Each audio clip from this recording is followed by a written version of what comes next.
kauyen nan ba ta sake samun salama ba tunda Hassan ya ɗauka mulki. Yunwa zai kashe mutane, ana fama da kaka noma sai kuma ga cuta iri-iri. Da wuya ka ga gida da suke samun cin abinci so 3 ko so 2 ma a rana. Amma duk wa'innan ba su suka dame sarkin kauyen nan ba. Shi abin da ya fi ɗaura masa kai shine duk matan da ya aura sai a rasa ta a lokacin haihuwa. Saboda dalilin nan ne mata da yawa suna gudu a cewai za su aure sarki. Sun tabbata akwai la'ana a samansa, ko kuma yana amfani da matan yana kayan tsafinsa. Sarkin Hassan ya rasa danwansa Husaini sanda suke shekara 2. Da aka nada masa sarautan zaman sarkin kauyen, da gaggawa ya sa kawunsa Kabir da matansa Asiya da 'ya'yansu su bar faɗan. Daga masu aikinsa sai ita innansa Zakiya da ta kula da su lokacin da suka rasa iyayensu. Hassan mugun sarki ne, bai jin shauran kowa, ga girman kai, gaskiya kuwa kowa na tsoron shi. Gidaje da yawa ba su so sarki ya aure 'yarsu, da shike an san kowace mata da ya aura sai an rasa ta a lokacin haihuwa. Sai sarki ya ba da doka, ya ce kowace gida da suna da 'ya mace da ta kai shekara 15 dole su turo ta fada. Shi sarkin sai ya duba ta, idan ta yi masa sai ya aure ta, idan kuma bata masa ba zai komar da ita ma iyayenta. Mutanen kauyen sun ga wulakancin ya yi yawa da kuma cin mutunci. Gidaje da suna da 'ya'ya mata idan sun ga shekarun ya yi kusa sai su gudu da su kai su wasu kauye daban. Goma su rasa 'ya'yansu a wasu kauyen a kan su aure wannan mugun sarkin da bai da tosai da imani. Sai wata rana innansa Anti Zakiya ta shigo ɗakinsa. Sai ta ce ma sarki, gaskiya yau ina so in baka wata shawara ne. Na san baka son kowa na baka shawara ko a yi maka wasu magana da ba za ka ji daɗi ba. Amma wannan maganan da zan maka, in har bayan maganan maka ce za ka ɗauki raina, zuciyana zai kwanta, da shike na san na faɗa maka gaskiya. Ina so ka sani akwai la'ana a kanka. Sai Anti Zakiya ta zauna ta basa labarin yadda aka yi har aka haife su, yadda ta cice su daga asibitin Mayu, har yadda iyayensu suka rasa ransu ta hanyar dawa. Wannan asirin an boye shi daga kowa a kauyen nan da dadewa. A lokacin kawunku bai so magana ta fito waje ba, da shike idan an kauyen sun ji, mutanen kauyen ba za su yadda wanda ke da la'ana a kansa ya zama masu shugaba ba. Shi yasa kaga akwai matsaloli da yawa a wannan kauyen. Shi yasa har yanzu ka kasa ka samu ɗaya, kuma duk matan da ka aura idan ta zo haihuwa sai ka rasa ta. Idan za ka bani dama, akwai wata mata mai kallo da na sani. Za mu iya kiranta, sai ta zo ta ga hanyar mafita cikin wannan wahalan da azaban da muke ciki. A karin farko sai ya ji daban a jikinsa. Ashe duk matsaloli da azaban da 'yan kauyen nan ke fama da su, shi ya jawo masu. Sai ya ce ma innansa Zakiya da wuri-wuri a je a kira matan nan mai kallo. Ba da dadewa ba sai mata mai kallo ta iso. Wata tsohuwa ce, ta zauna a gaban sarki, tana wasu tsafi, tana faɗa wasu kalmomi. Sai ta ce ma sarki, ta hanya ɗaya ce za a iya yantar da kauyen nan, dole sai an yi babban sadaukarwa. Kai sarki Hassan, dole za ka aure sabuwar mata daga kauyen kusa. Yarinyar wani malami ne, ruhinta yana da karfi. Ita kaɗai ce za ta iya yantar da wannan kauyen. Za ta yi ciki, amma ba za ka taɓa hada ido da ɗanka ba. A ranar da za ta haihu, yaron na fitowa, haka kai ma za ka rasa ranka. Labarin mai daɗin shine ƙauyen nan za ta samu salama a lokacin za a zuba ruwan sama da ba su taɓa gani a rayuwansu ba. Farin ciki da komai zai dawo daidai a wannan garin. Wannan shine farashin da za ka biya saboda komai ya dawo daidai yadda aka saba.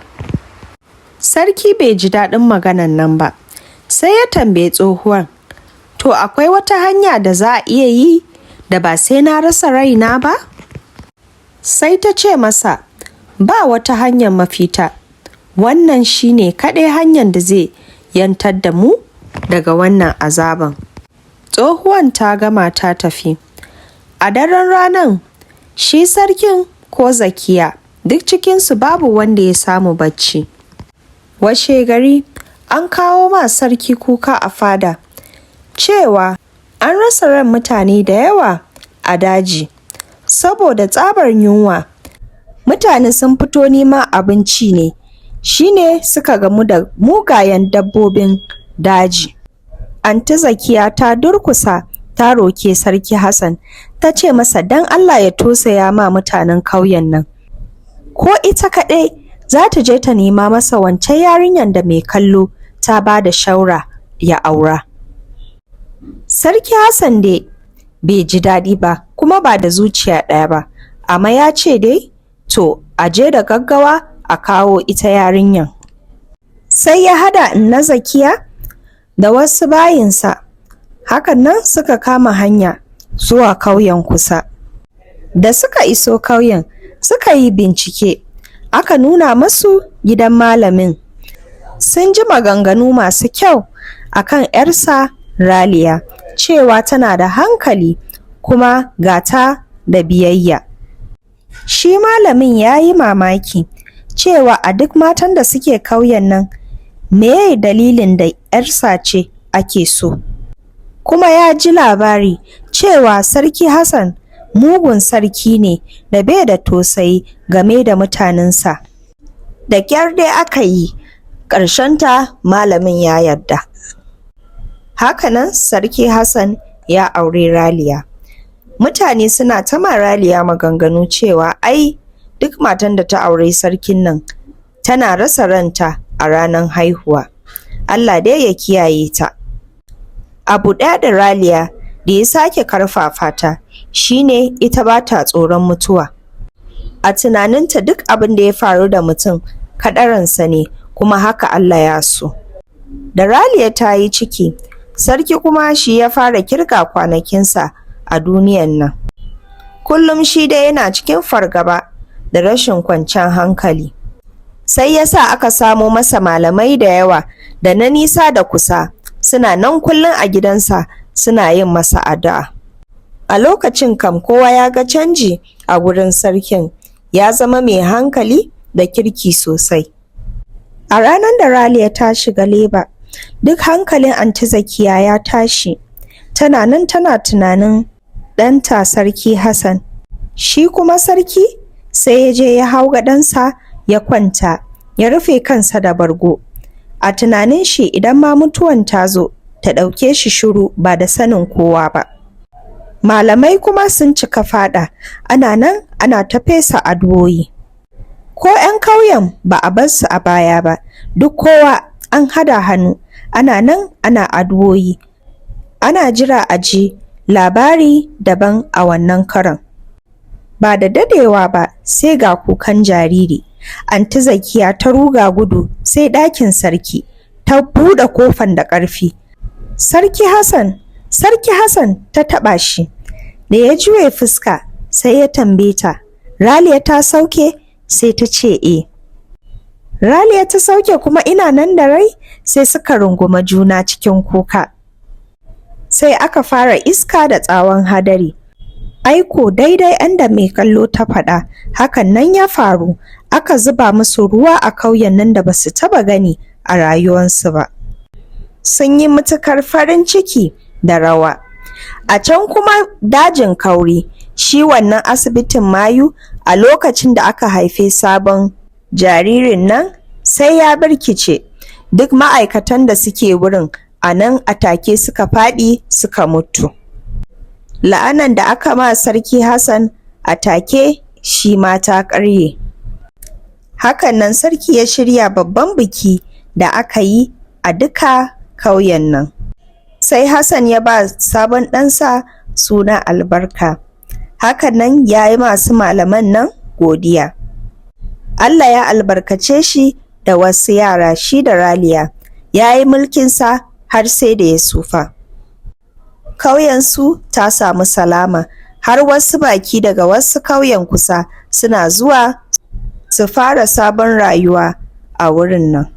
A yau ina so ku sani babu abin da ya gagare Allah, da addu'o'i za a samu mafita. Na gode muku da kuka saurare ni har ƙarshen labarin nan.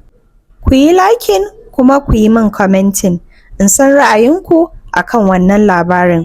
Kuma kar ku manta ku kunna notification bell ɗinku. Idan sabon labari ta sauko, kuna cikin na farko da za su samu.